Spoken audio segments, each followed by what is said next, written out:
Salve, salve, internautas da TV 247, eu sou a Simone Nascimento e esse é Nós por Nós, nosso programa por aqui, sempre com convidados muito legais. Hoje a gente está recebendo o Pedro Alves, que é da Cartografia Negra, que é um projeto que faz volta negra pelo centro de São Paulo, contando alguns pontos históricos da construção da cidade com a história negra, que é assim...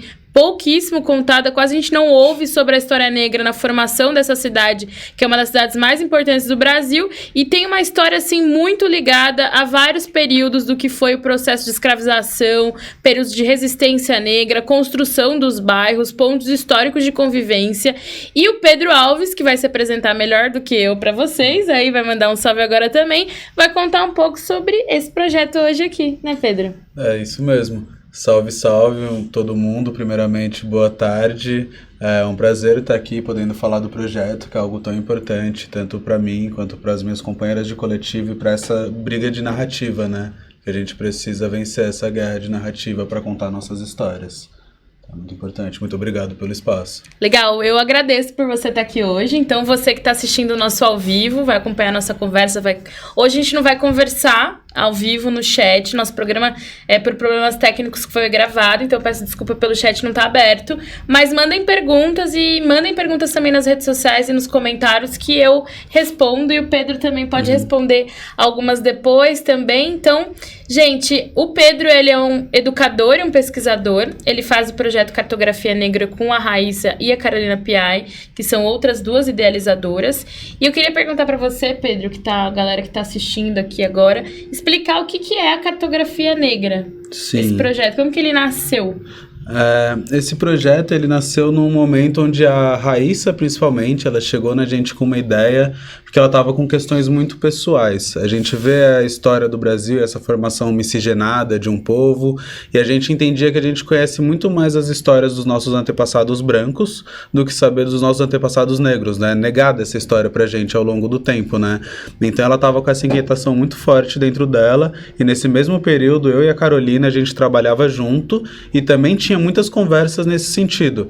Aí a ideia chegou e casou muito com o que a gente queria, com o que a gente estava buscando, né? E a Raíssa já tinha começado algumas pesquisas, eu tinha assistido uns documentários recentemente sobre a temática e tudo mais, e a gente foi aprofundando a pesquisa e partiu de uma ideia de tentar demarcar territórios com essa história, através de colar lambes ou fazer algum grafite, coisas do gênero, para a gente passar para o sistema de educação, porque a gente percebe que a gente teve essa falha na nossa educação, não era contado na época da escola, os professores também tiveram essa falta na época da escola no primário, no ensino fundamental 2 ou no ensino médio, faculdade também não se fala muito sobre isso, então a gente sentia a necessidade de passar para a educação, passar para os jovens e passar isso daí cada vez mais dentro desse sistema que é muito necessário e importante, né, para a construção de uma sociedade melhor.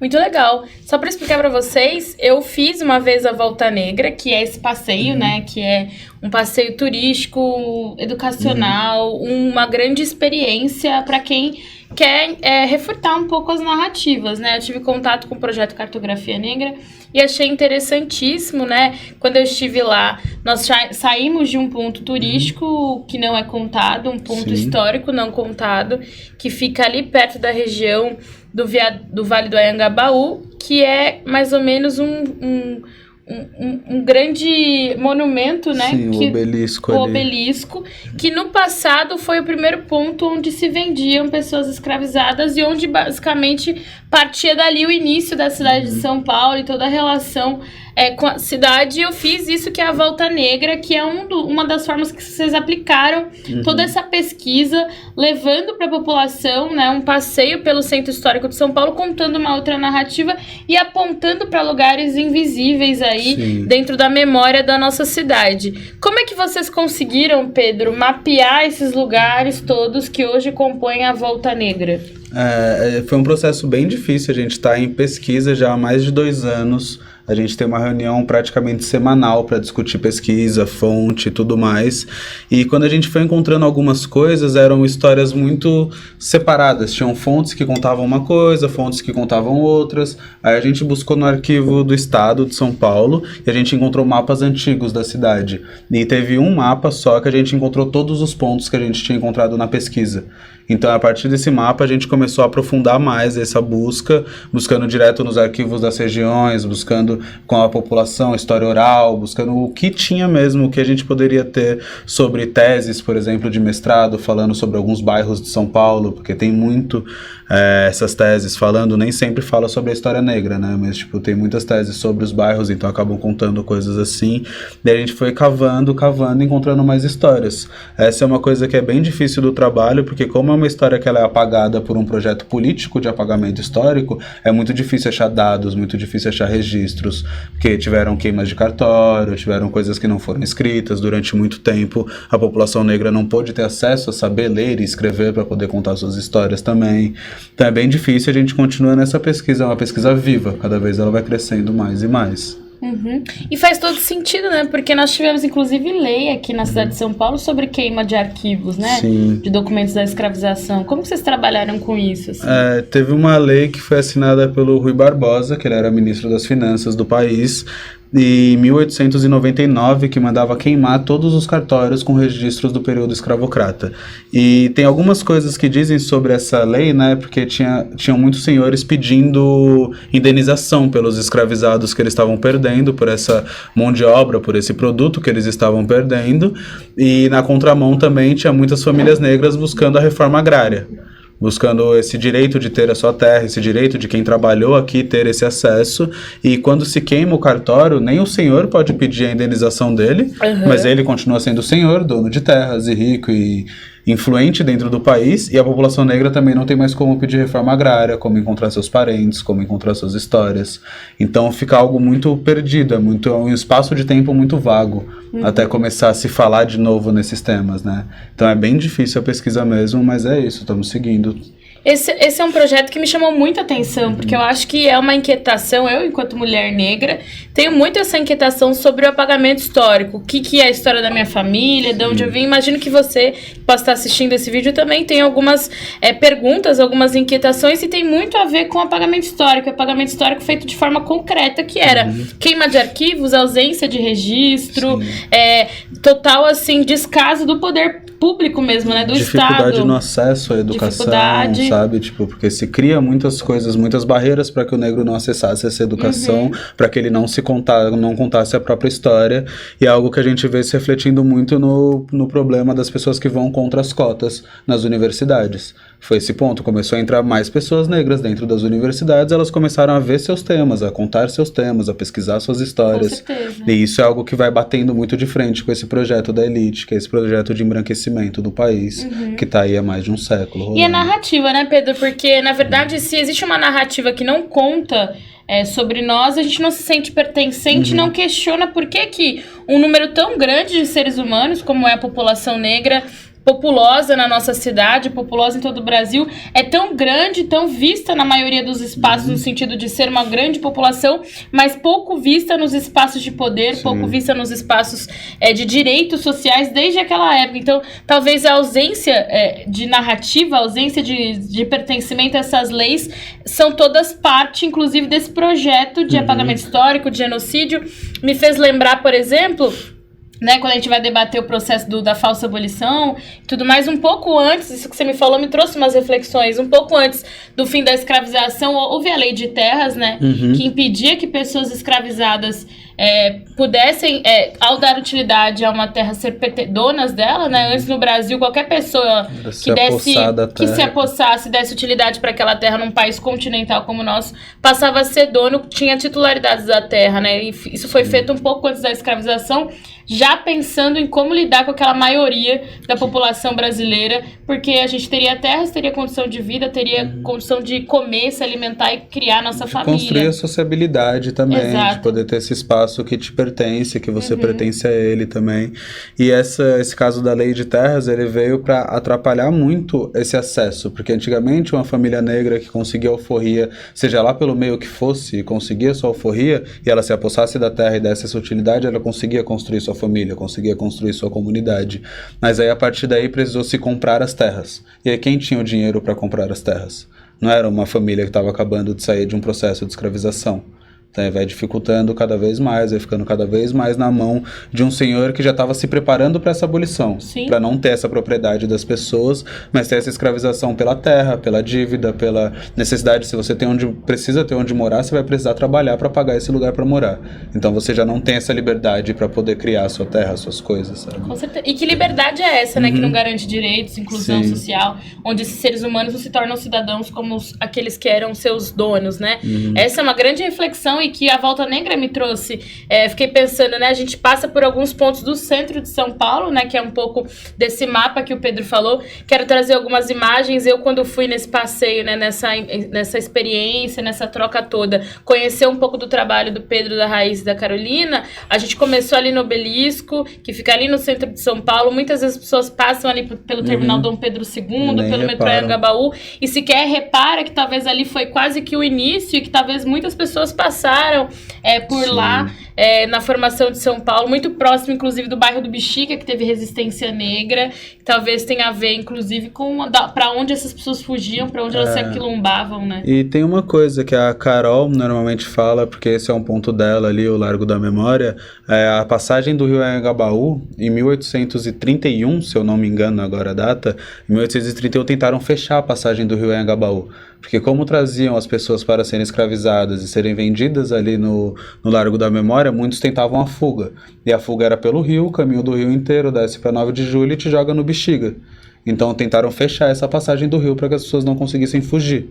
E hoje em dia a gente nem tem um rio. Então fecharam de uma vez. Hoje em dia o Vale do Anhangabaú ele está sendo reformado ali, né, pela gestão atual do governo do estado de São Paulo, pela cidade.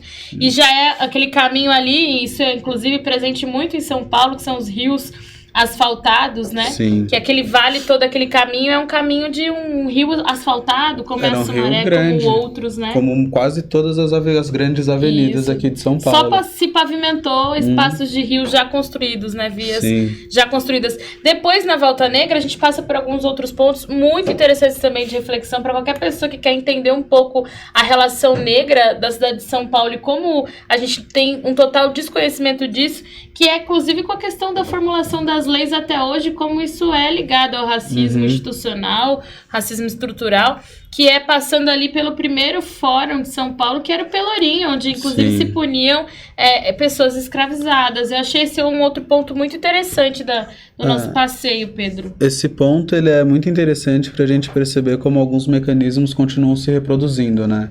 A gente tem a abolição em 1888, em 1890 já veio um Código Penal brasileiro que criminalizava quase qualquer prática negra.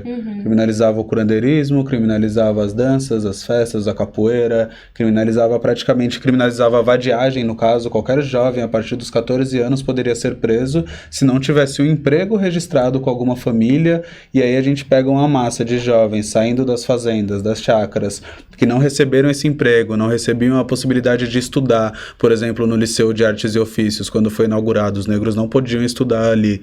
Então não tinha essa condição de arrumar esse emprego, o que eles iam fazer? Eles iam estar pela rua procurando o que fazer, então eles poderiam ser presos e já voltava para um trabalho forçado, já tinha essa condição de escravidão retornando, né? Sim.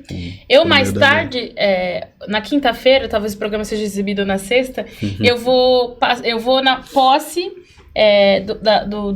de uma gestão que acabou de ganhar o Centro Acadêmico do Centro Acadêmico 11 de Agosto, que é a Chapa Travessia, que acabou de eleger a primeira presidenta negra, a primeira estudante negra. Ela é da turma 191 do Direito do Largo de São Francisco, e ela é a primeira presidenta negra do Centro Acadêmico. E eu me lembrei disso, dessa conexão, porque um dos lugares que a gente passou naquele dia, não sei se ele é um ponto sempre do roteiro, mas nós passamos pelo Largo de São Francisco para lembrar do Luiz Gama, para lembrar de pessoas negras e lembrar de como a educação não era algo que a gente tinha acesso, né, e que ainda é pouco acessado. Então, me fez lembrar, a primeira presidenta negra hoje, turma 191, e a cidade de São Paulo teve o Liceu, Artes do Ofício, que os negros não podiam estudar, a maioria dos negros eram analfabetos até o final do século passado, assim, no Brasil.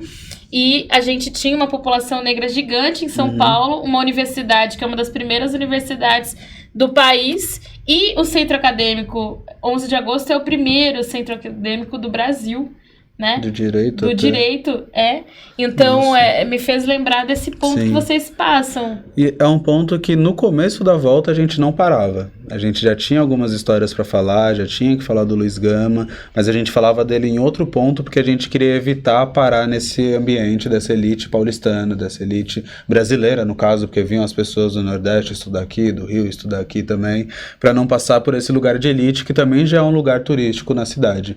Mas a gente veio vendo a força dessa história do Luiz Gama e de outras histórias que a gente encontrou a partir da Sanfran, que fez com que ela entrasse no roteiro e hoje é um ponto fixo do roteiro. A gente sempre para ali para lembrar o Luiz Gama e, por exemplo, falando dessa primeira presidenta negra do Centro Acadêmico do Direito na turma 191, o Luiz Gama, ele foi receber o diploma dele 100 anos depois da morte dele. Sim. Porque na época ele não podia estudar ali, ele só foi frequentar de ouvinte e aprendeu como executar o trabalho, mas ele não pôde ter acesso ao diploma, acesso a essa formalidade da educação, né? E ele foi uma das pessoas que mais libertou pessoas negras. Ele morreu super jovem e ele foi um grande abolicionista, um homem negro que talvez tenha libertado mais pessoas na história de um advogado do Brasil. Sim, eu acho que é o maior advogado que o país já viu e só foi receber o diploma 100 anos depois da morte, porque ele libertou quase 1000 pessoas do processo de escravidão.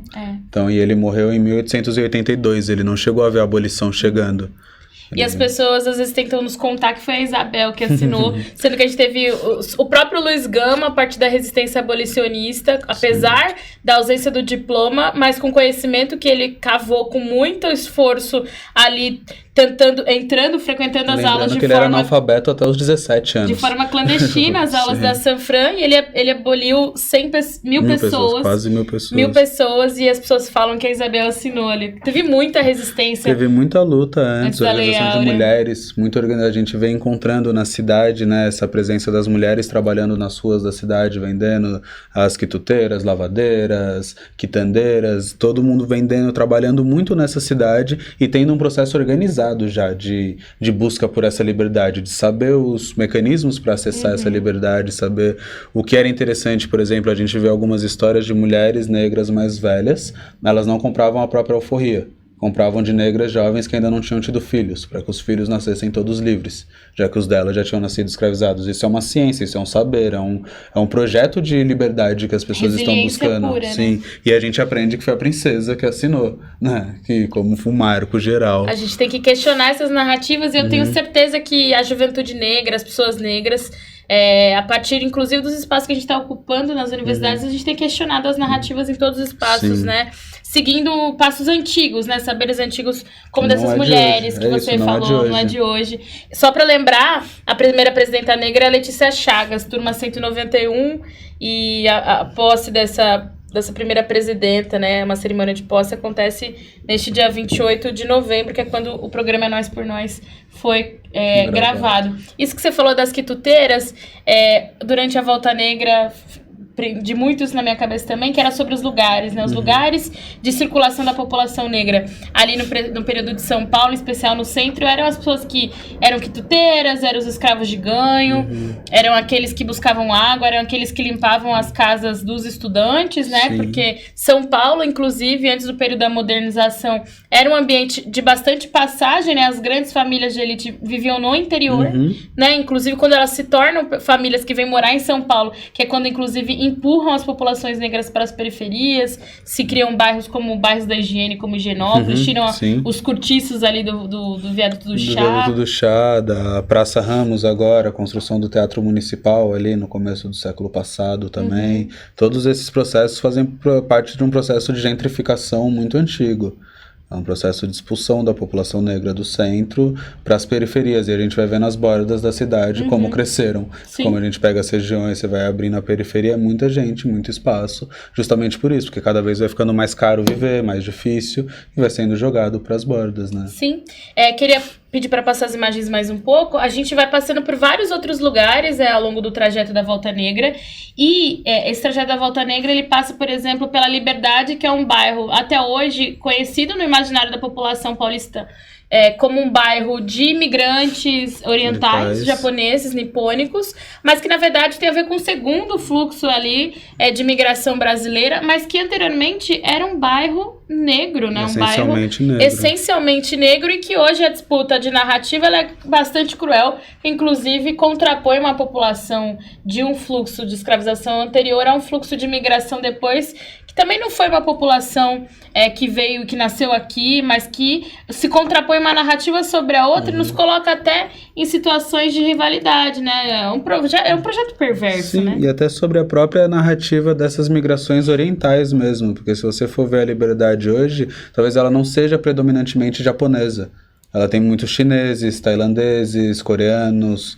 Então, trazer com essa história como se fosse só um lugar japonês é um apagamento histórico da própria história oriental que está ali dentro também. Só que se a gente voltar um tempo antes, como era a periferia, a gente pensa na cidade de São Paulo do tamanho que ela é hoje, o tamanho das periferias, mas se a gente voltar ao começo dela, século XVIII, comecinho do século XIX, Liberdade era a periferia da cidade.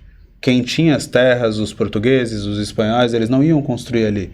Daí, quando chegaram os italianos, eles começaram a colocar os italianos ali, começaram a permitir outras construções, e na chegada dos orientais, os italianos já começaram a colocar os orientais ali. Então começou a mudar e não se conta uma história anterior, porque o bairro da Liberdade, ele é praticamente todo fundado em cima do Cemitério dos Aflitos, que é o primeiro cemitério público de São Paulo, que não é considerado nos livros de história o primeiro cemitério público, porque é considerado o Cemitério da Consolação, que já é de 1858, e esse outro dos Aflitos é de 1770. Então, dos anos de 1770 ali, dessa década. Então a gente vê que é um apagamento, a gente vê que teve agora numas construções o ano passado, encontraram ossadas ainda ali no bairro da Liberdade, porque não teve registro de retirada dos ossos. Então é uma história que ela vem apagada, a gente costuma falar muito que São Paulo ela é construída em camadas de concreto. Vai apagando, passa um século, passa uma outra camada de concreto. Essa obra que a gente está vendo no Anhangabaú agora é essa nova camada de concreto que está vindo. Já foi um rio gigante, né? Era um rio bem grande, Anhangabaú, descia para 9 de julho, tudo, era um rio bem grande. Tanto que é o Largo do Paissandu, que é onde tem a igreja da Nossa Senhora do Rosário dos Homens Pretos atualmente, que foi construída em 1906, foi inaugurada em 1906, né? Ela era um lugar de lagoas que abasteciam o rio Anhangabaú. Então a gente vê que toda essa cidade que a gente pensa do cimento, do asfalto, é uma cidade muito nova, é muito recente esse processo. E a gente já não lembra do passado, porque não se conta, porque se passa por cima. Acho que é um problema muito grande. Acho que sequer reconhece porque seria quase como uma carta de assinatura dizendo não pode mais construir daqui, a gente precisa pesquisar o que existia aqui antes. Ninguém assume que aquele é um primeiro cemitério, porque antes já aconteceram vários absurdos de construção em cima, de corpos e de memória histórica que não podiam ter sido daquela forma. E seria legitimar também uma história que não se quer que seja legítima. Certeza. Seria pegar e falar, a gente torturou mesmo, a gente matou, a gente só jogou os corpos aqui. E eram centenas de cadáveres e que se você for pesquisar vão ter centenas de ossos ossadas aqui. São similares a outros lugares, né? Eu, um tempo atrás, fiz aquele Cais do Valongo no Rio de Janeiro, que é, inclusive, um outro roteiro interessantíssimo para quem quer questionar as narrativas apagadas e tudo mais, que revelou o cemitério dos Pretos Novos também no Rio, que são dezenas de ossadas de escravizados que morreram do processo da travessia até o Rio de Janeiro, que foi inclusive um dos portos que mais recebeu pessoas escravizadas na história do Brasil, né, no período do tráfico negreiro. Foi um dos lugares que mais... Logo da história da humanidade, porque o Brasil foi um dos lugares que mais recebeu, foi o país que mais recebeu. Né? Então a gente vê que é muito grande essa forma, né, de se torturar e se mostrar, que a gente fala sobre o tráfico, sobre travessia, mas foi o maior sequestro da história da humanidade. Elas sequestravam e traziam para cá. Foi um projeto absurdo de genocídio, de violência, que hoje perdura várias consequências que o Estado brasileiro não quer assumir, porque se o Estado brasileiro não faz reparação histórica aos descendentes daqueles que viveram um processo de tanta violência, que foi o sequestro, né, de centenas de milhões de pessoas da África, seres humanos que foram desumanizados, se o Estado brasileiro não tem uma política educacional para combater qualquer elemento de perpetuação do racismo, ou não faz reparação histórica, ele é um Estado que não se compromete a querer superar esse período tão cruel da história. Né? Um estado extremamente racista, que não se assume como tal, porque fica nessa da miscigenação, fica, não é proibido, mas só é dificultado. E a gente vê para quem sempre é dificultado, né? Então, a gente vê o Estado não assumindo essas culpas anteriores para não alterar nada, porque o plano continua o mesmo. E mesmo que a segregação no Brasil não estivesse colocada num livro, numa lei, se os negros não frequentam os mesmos lugares que os brancos, se houve essa separação regional, se houve essa periferização da população negra conforme aqueles que tinham pele branca se achegavam ao centro de São Paulo, isso é uma gentrificação, isso é uma segregação espacial, social gigante, né? Tem um outro período, um outro trecho dessa caminhada da Volta Negra que a gente passa por vários pontos em São Paulo e são lembrados grandes construções de resistência, como as sociedades negras que existiam, que eram pontos de resistência, inclusive a Irmandade do Rosário, que passou um pouco nas imagens que eu mostrei antes. E também um ponto interessante, que recentemente saiu uma notícia que as pessoas passam muita sede no centro de São Paulo, ou que as pessoas que vivem em situação de rua no centro de São Paulo não têm acesso à água. E São Paulo já teve muitos chafarizes públicos que inclusive serviam como espaço de até encontro entre as pessoas negras e convivência desses que eram escravos de ganho, pessoas que limpavam casa de estudantes, de casas de pessoas aqui na cidade de São Paulo, e onde os escravos eles paravam ali no chafariz, pegavam água. Então várias ruas que a gente passa pelo centro de São Paulo tinham chafarizes enormes de água pública que vinham desses rios, inclusive. Tanto que tem histórias que são faladas na volta sobre o chafariz que ficava no Largo da Misericórdia, que ele foi construído pelo Tebas, Joaquim Pinto de Oliveira, que é outro que também, mais de 100 anos depois da morte, foi ser aceito pelo Sindicato dos Arquitetos como um arquiteto, e ele foi o primeiro sistema de abastecimento público de São Paulo. Então, além de ser um dos primeiros arquitetos, ele é um dos primeiros engenheiros hidráulicos que a cidade já viu, e só foi ser reconhecido mais de 100 anos depois da morte. E nesse chafariz tinha muita queixa de algazarra, de bagunça, que juntava essa população negra aqui a retirar essa água, e eles conversavam, pensavam em planos para conseguir a liberdade, namoravam, faziam festa, era o lugar onde rolava festa. Tinha a sua sociabilidade reservada ali, vivendo ali, né? Então, é algo que foi muito retirado, principalmente depois que chegou a Companhia de Águas da Cantareira, que foi por volta de 1903, por o comecinho do século XX, chegou a Companhia de Águas da Cantareira com o sistema de abastecimento privado, cobrado. Então, muitos desses chafarizes da cidade foram quebrados para que a população precisasse pagar pela água.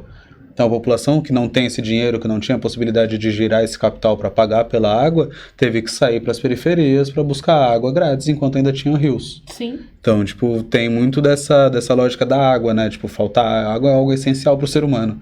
Hoje em dia a gente vê um monte de fonte fechada, não funcionando. A própria fonte ali do Largo da Memória, ela é uma fonte muito grande, tem os canos, tudo, ele só não sai água. Sabe? Até hoje, essa questão de direito e acesso tem a ver muito com quem pode pagar. É privilégio, né? Não é direito, é privilégio, sabe? Porque e no Brasil, o privilégio, ele tá associado a uma questão racial, está associado a uma questão de classe. E esse é um debate fundamental, né? Bom, eu não posso aqui contar todos os pontos da Volta Negra. Eu recomendo fortemente que você que está assistindo, que está na cidade de São Paulo, que vai passar por aqui, faça essa imersão nessa reflexão, que eu acho que ela é importante. Para além de uma volta, de um passeio onde você troca uma ideia com pesquisadores, educadores que se esforçaram muito em construir aquelas narrativas novamente, você também desperta uma série de reflexões, questionamentos pessoais, em especial se está comprometido com essa luta cotidiana da contranarrativa, né? Da gente conseguir contar as histórias e, através dessas histórias, refutar um pouco das coisas que são colocadas como incontornáveis, né, como sólidas, né, imutáveis, que é um pouco da estrutura da nossa sociedade e um pouco de como se organiza a cidade paulistana, né, em torno desses privilégios, dessas elites, desses espaços gentrificados, né. Então, ver até hoje o que são aquelas pessoas em situação de rua na região do centro de São Paulo e entender por que isso é um projeto construído há tanto tempo é fundamental. Então, o nosso programa tá acabando por hoje, mas queria perguntar pro Pedro um pouco dessa missão, essa prática de contranarrativa cotidiana desse projeto da Volta Negra. O que vocês têm de ambição de continuar, de vontade de seguir fazendo cartografia? Sim, que é isso, né? Tipo, é muito necessário que a gente saiba de onde vieram as feridas, o como a gente vai curar elas, porque se a gente não busca essa história, se a gente não conhece esse passado, a gente nem sabe onde foi o erro. onde que foi o erro, ou qual que foi o projeto que não deu errado, porque vem dando certo o projeto de genocídio. Por mais que a gente veja estatísticas mostrando que a população negra é a maioria e tudo mais, a gente ainda vê que a polícia mata muito mais. A gente ainda vê que no meio da educação ou nos postos de poder, como você falou, tem cada vez muito menos, sabe? Então a gente vê que a gente tem que entender de onde vem esse plano e a gente tem a missão de continuar fazendo, chegar nas escolas mesmo, conseguir chegar em todas as escolas públicas, principalmente a de periferia, para poder trazer os jovens para o centro, para entender que essa cidade também é deles, para trazer esse sentimento de pertencimento que a gente falou, né? Porque sem se sentir pertencente à cidade e nem que ela te pertence, que contato, que carinho, que vai ser gerado nessa sociedade, né? Como que essas ruas elas vão estar para todo mundo poder utilizar e tal, de uma forma mais segura, de uma forma mais educada, de uma convivência mais saudável, né? Então a gente precisa muito chegar nesses pontos, chegar na escola, chegar nos professores, e a gente tem uma ideia que é, né, a parte megalomaníaca ali, que é fazer uma revisão da história do Brasil inteiro, pegar Incrível. 500 anos e dar essa volta, descobrir, buscar falar com as populações dos povos originários também, porque a gente pensa nesse período de escravidão e sequestro de mais de 350 anos, só que a gente tem um período de massacre que tem mais de 500 anos. Né? Tipo, a gente tem que entender que tem essas histórias aqui, que todos têm que ter esse espaço à voz, esse espaço de fazer parte disso. Com certeza, né?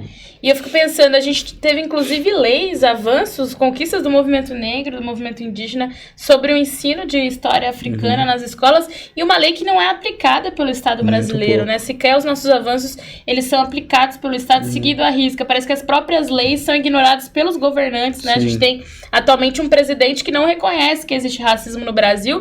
Inclusive, essa semana, a nomeação de uma pessoa que, apesar de negra, acredita que não existe racismo no Brasil para a Fundação Palmares, quase como um ataque cruel e bastante bem arquitetado para nos ofender moralmente. Tipo um vereador aí da cidade que existe, né? Temos também um vereador, Fernando Feriado, que foi contra o Dia Nacional da Consciência Negra, que o primeiro ato que ele queria como vereador era acabar com esse dia. Bom, há muitos e muitos anos a gente escuta de várias pessoas o desejo de acabar com o movimento negro. Nenhuma delas até hoje foi vitoriosa, então eu tenho certeza que mais uma vez não vão ser vitoriosos. O movimento negro segue resistindo aí, com ideias e projetos fantásticos, como é o Cartografia Negra, que mais do que um projeto de cartografia, tem todo um projeto por trás do antirracismo, da luta de contranarrativa. Então, mais uma vez, eu indico as redes sociais deles. Bom, como vocês sabem, o nosso programa hoje não foi gravado, então o nosso chat está desligado, mas podem mandar comentários nas minhas redes sociais também, que a gente volta a se falar. Eu queria agradecer o Pedro por estar aqui hoje. Eu posso falar? Pode. Obrigado de novo por estar aqui. É sempre bom ter espaço para falar sobre o trabalho, acessar mais pessoas que talvez não saberiam do trabalho se não fosse por aqui. E lembrando que dia 30 agora tem volta, dia 30 às 3 da tarde ali no Largo da Memória, a última volta do ano, porque a gente faz todo mês essas voltas, menos em dezembro agora a gente não vai fazer, voltamos só em janeiro.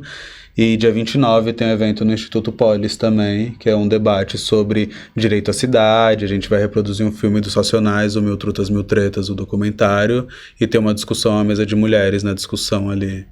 Muito importante, que quem puder ir apareça. Muito bom. Esse é um debate essencialmente sobre direito à cidade, né? Sim. Que é sobre como é a história da cidade e como que a gente pensa ela na perspectiva do futuro. Né? Até para questionar, a gente tem que questionar esse passado todo, né? Então, esse projeto, sem dúvida alguma, é muito legal. Quero seguir me aprofundando, trocando mais ideia. Agradeço a presença. Aqui a gente sempre termina dizendo que é nós por nós. É nós por nós mesmos, né? Tamo junto.